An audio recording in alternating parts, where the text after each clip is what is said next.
कभी सोचा है क्लास 12th के बाद डायरेक्टली इंडियन आर्मी, नेवी या एयरफोर्स में ऑफिसर कैसे बन सकते हैं?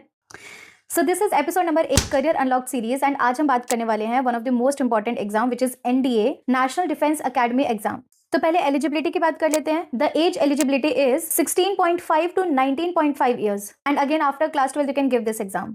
एयरफोर्स और नेवी के लिए क्लास 12 विद पीसीएम चाहिए एंड आर्मी के लिए any stream of class 12 is eligible. इसका एंट्रेंस एग्जाम कंडक्ट कराता है UPSC, union public service commission, और इस एग्जाम को क्लियर करने के बाद आप जाते हैं ट्रेनिंग के लिए to the national defence academy and training के बाद you can become the officer in Indian army, in Indian navy और इंडियन एयरफोर्स। सो जो एग्जाम है वो हमारा स्प्लिट होता है दो सेक्शंस में, first maths and second general ability.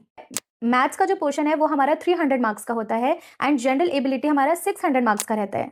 दोनों ही 2.5 आवर्स की ड्यूरेशन में रहते हैं, तो टोटल मार्क्स रहेंगे हमारे 900 और ये हमारा pen and paper based test होता है, ऑनलाइन टेस्ट नहीं होता।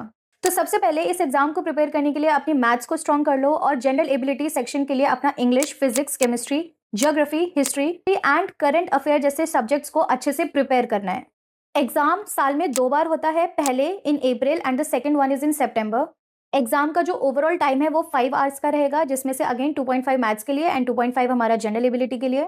एंड नाउ अगर आप ये टेस्ट क्लियर कर लेते हो तो इसके बाद आप शॉर्टलिस्ट हो जाते हो फॉर द इंटरव्यू, जिसमें आपका psychological test, group discussions, physical test, personal interviews, ये सब इंक्लूडेड रहता है। अगर आप इसको भी क्लियर कर लेते हो देन आपका लास्ट स्टेप बचता है विच इज मेडिकल एग्जामिनेशन, जहां पर आपका हाइट, आईसाइट, फिटनेस, ये सारी चीजें चेक होती हैं। तो उसके बाद 3 साल के लिए आप एनडीए में जाते हो for the training purpose and then 1 year at the respective academies. तो इसके लिए अगर आपको पूरी इन्फॉर्मेशन चाहिए कमेंट कर दो PDF and I will send it to you.